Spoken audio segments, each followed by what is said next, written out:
Nakabalik din ako sa wakas. Ito yung mga kaibigan ko dito. Nagutom na daw sila. Ano, kamusta ang buhay dito? Walang pagkain. Ha? Walang pagkain. Oh, wala na daw silang pagkain. Nawala lang ako, nagutom na sila. Wala si Tita Maricel. Wala, busog na yung mga kasama ko doon. Kami yung nagutom.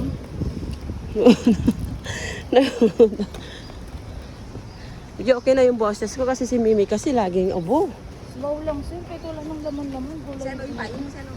Sen, sabaw tsaka gulay-gulay lang. Okay na yun. Magpapagbit ako. Iwag, wala akong payong mamig. Lakad pa ako ng 15 minutes. Tignan nyo guys, mga ulam daw. Ano mga problema nyong dalawa ah? Puro ulam. Kahit sabaw lang. O, tignan nyo. Saan na si Ate Grema? Sen, bukas off ko. Sen, tanan ko doon. Tapos lagyan mo lang ng maasin.